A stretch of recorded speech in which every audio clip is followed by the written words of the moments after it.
आज आपण 1 किलो भाजणीच्या प्रमाणामध्ये खमंग चकली कशी बनवायची हे बघूयात। चकली करण्यासाठी अर्धा किलो राशनचा तांदूळ घेतलेला आहे। अशा प्रकारे ओल्या कपड्याने व्यवस्थित तांदूळ पुसून घेऊयात। आता दुसऱ्या सुती कापडावर हे रात्रभर फॅन खाली वाळून घेऊ। तांदूळ मीडियम फ्लेम वर भाजून घेऊया। 200 ग्राम चणा डाळ स्वच्छ करून निवडून घेतलेली आहे। ओल्या कापडाने पुसून फॅन खाली याला आपण वाळून घेतलेला आहे। मंद गॅसवर आपण याला तांबूस रंग येईपर्यंत भाजून घेऊया। 100 ग्रॅम मूग डाळ मंद आचेवर तांबूस रंग येईपर्यंत भाजून घेऊया। 50 ग्रॅम उडीद डाळ मंद आचेवर रंग बदलेपर्यंत भाजून घेऊया। आता पॅन मध्ये आपण 50 ग्रॅम जाड पोहे घेऊयात। छान कुरकुरीत होईपर्यंत आपण यांना भाजून घेऊयात।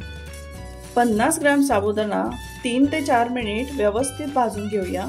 पॅन मध्ये आता आपण 10 ग्रॅम जिरं घेतलेलं आहे। एखादा मिनिटभर मंद आचेवर आपण याला भाजून घेऊयात। 10 ग्रॅम धने मंद आचेवर भाजून घेऊयात। प्लेट मध्ये सर्व धान्य आणि मसाले आपण व्यवस्थित भाजून घेतलेले आहेत। आता यांना आपण थंड करूयात आणि आपण याचं पीठ दळून घेऊयात। आपण आता 2 कप भाजणीची चकली करून बघूया। 2 कप भाजणीच्या पिठाला 1 कप पाणी घेऊयात। यामध्ये 1 चमचा लाल मिरची पावडर घालूया। पाव चमचा हळद घालूया। चवीनुसार मीठ घालूया। 1 चमचा पांढरे तीळ घालूया। 1 चमचा तेल घालूया। आता पाण्याला आपण छान उकळी येऊन देऊया।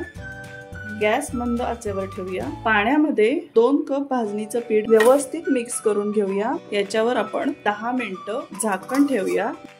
भाजणीच्या पिठाची उकड परातीत काढून घेतलेली आहे। सर्व पीठ व्यवस्थित मळून एकजीव एकसारखं करून घेऊया।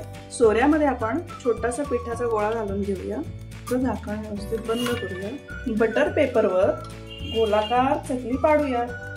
सुरुवातीचं टोक आणि शेवटचं टोक अशी दोन्ही टोकं दाबून घेऊया, म्हणजे चकली तेलामध्ये सुटणार नाही। मंद आचेवर चकली तळूया। 1-2 मिनिटांनी पलटी करून घ्यायची। जोपर्यंत बुडबुडे जात नाही तोपर्यंत मंद आचेवर चकली खरपूस तळून घ्यायची। खूप छान कुरकुरीत झालेल्या आहेत चकल्या। दिवाळीसाठी स्पेशल खमंग कुरकुरीत काटेदार भाजणीच्या चकल्या खूप सोप्या पद्धतीने तुम्ही नक्कीच करून बघा।